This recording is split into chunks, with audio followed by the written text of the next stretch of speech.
Bueno, sigamos entonces aquí con el estudio de la Biblia.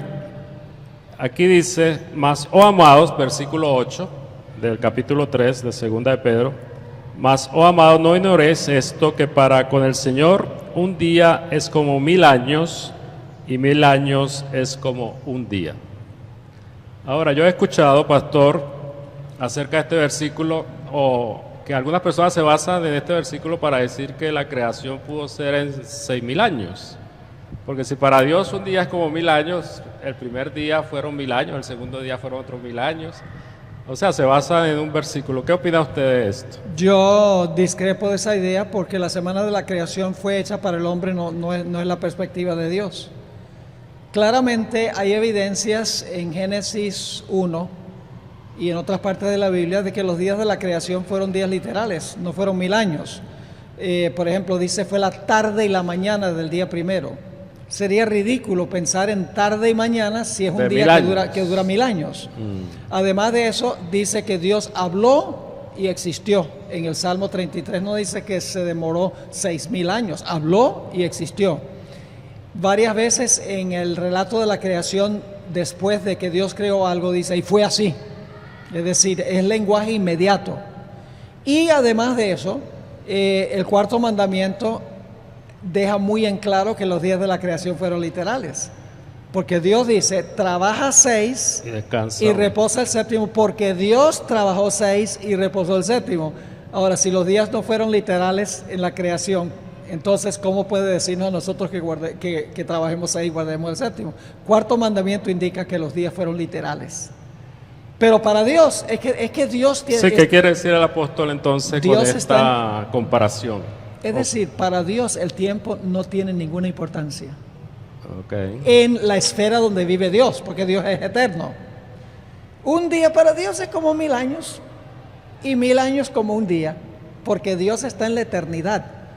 Para Dios, Dios no está limitado por el tiempo como estamos limitados nosotros. Es decir, es una figura, es una expresión que significa Dios no está en una esfera temporal como estamos nosotros.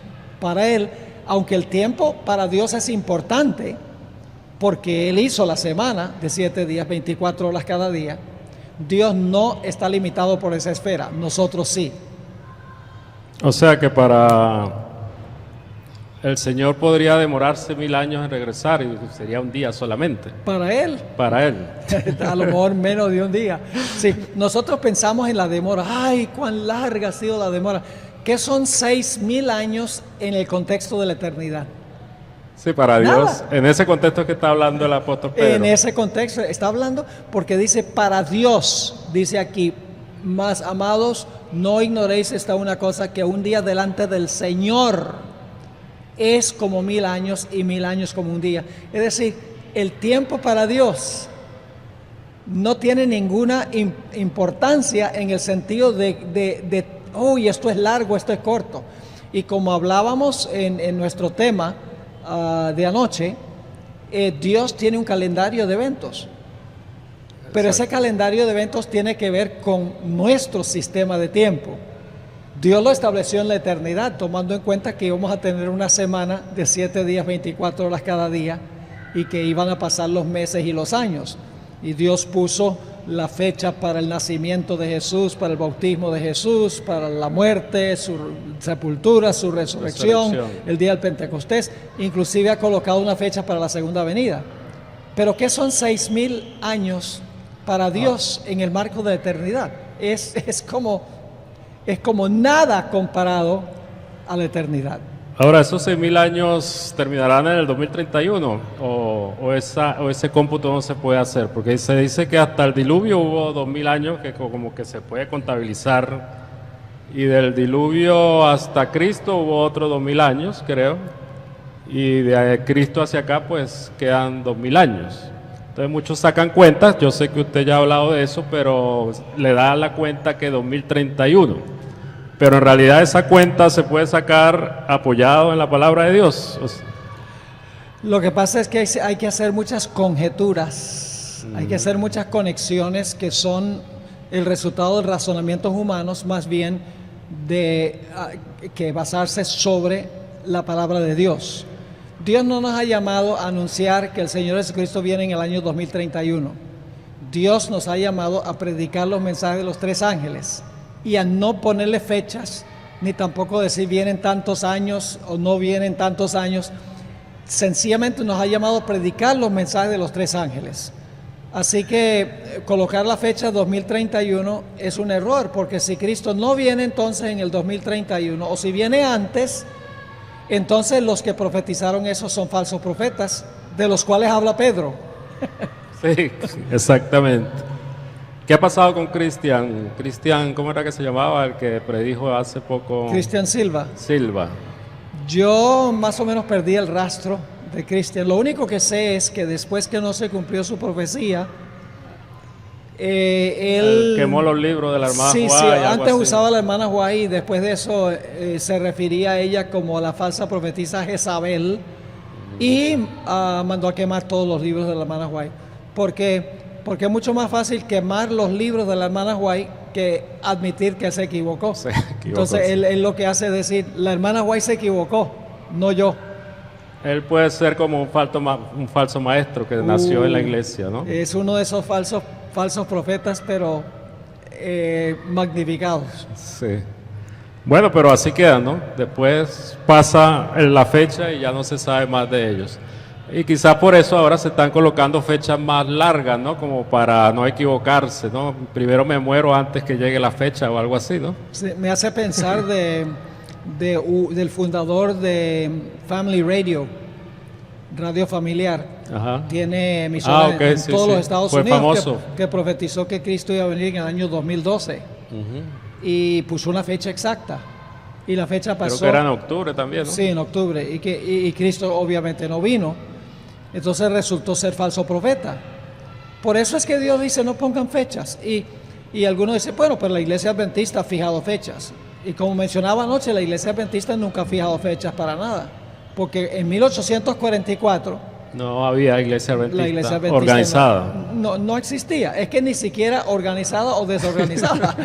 Habían adventistas, pero no del séptimo día. Habían adventistas, pero no adventistas del séptimo día. No había estructura de la iglesia, no había alcance mundial. Eso fue un movimiento multidenominacional, internacional, en muchos continentes, de personas que no eran todavía adventistas del séptimo día. Así que la iglesia adventista como iglesia nunca ha fijado fechas. Así es. Bueno, continuemos entonces leyendo la palabra, ya para terminar.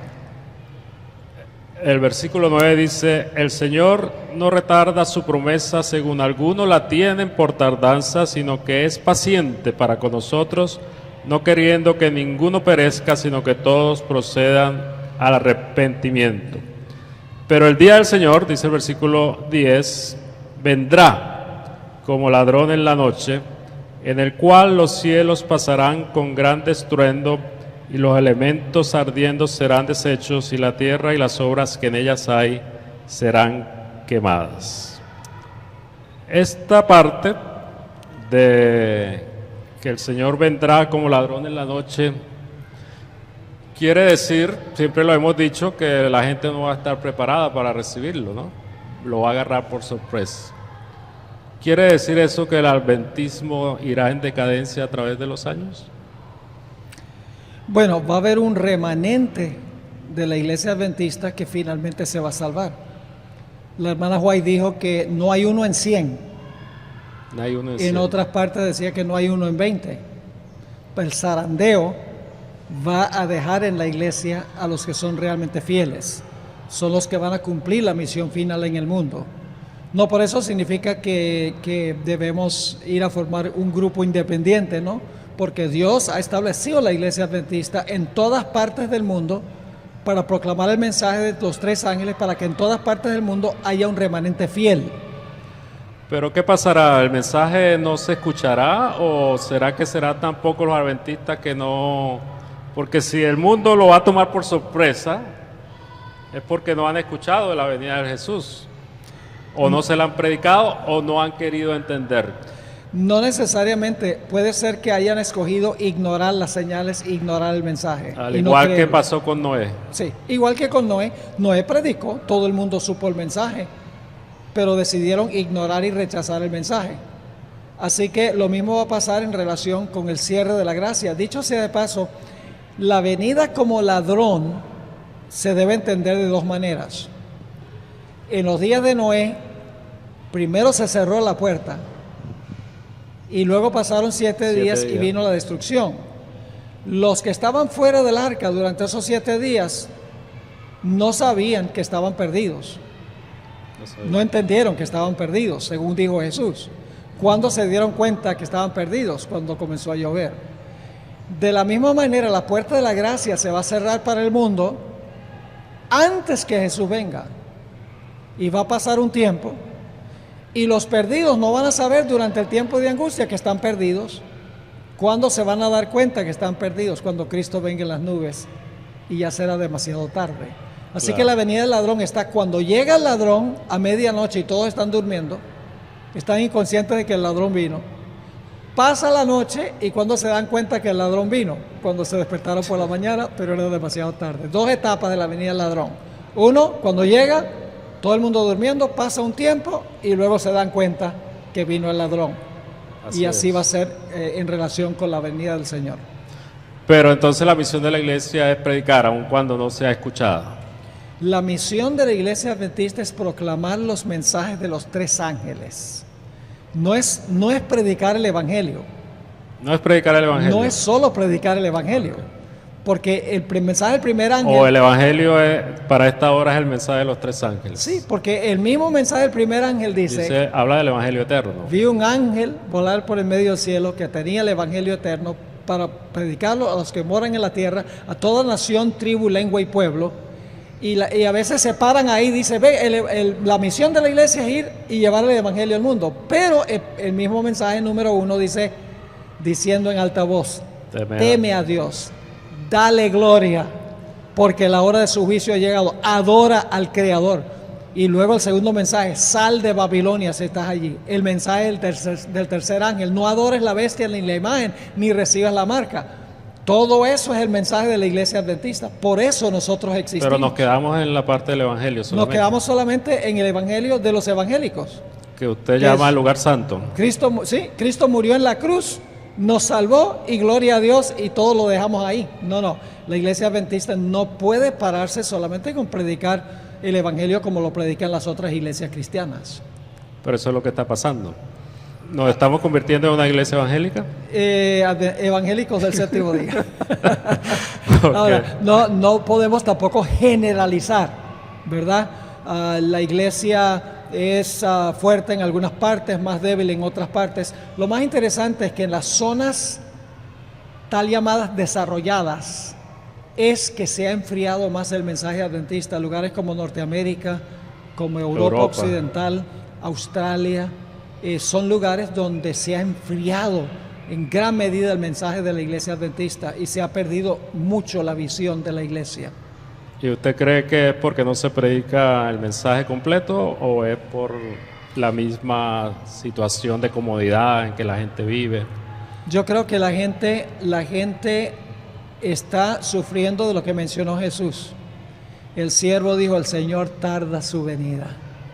Y entonces, como resultado de la larga demora, entonces la gente dice, el Señor viene, pero quién sabe, viene bien adelante. En el 2031. Entonces, no, ni siquiera, se mezclan con el mundo, se enfocan más en su casa y en su carro y platican el banco y sus vacaciones, su entretenimiento, la familia, y como que pierden el enfoque que este mundo no es nuestro hogar, que somos peregrinos acá y que nuestro verdadero hogar está en el cielo. Con el paso del tiempo, mire, el paso del tiempo puede aumentar el amor o puede enfriar el amor, la distancia. El verdadero amor perdura en el tiempo, el verdadero dicen amor, los enamorados, ¿no? Sí, cuando hay ausencia, cuando por ejemplo yo estoy ausente de mi esposa por una semana o 10 días, yo ansio regresar a la casa para verla. Pero hay otras personas que mientras más largo sea el periodo de ausencia, se enfría su amor. Por eso dice en Mateo 24 que una de las características, una de las señales es que el amor de muchos se enfriará, dice la Escritura, porque Cristo no ha venido, y como no ha venido, la gente dice, bueno, quién sabe si va a venir, y si viene, pues quién sabe, viene dentro de mucho tiempo, y se enfría el amor y se entremezclan en las cosas del mundo. Así es.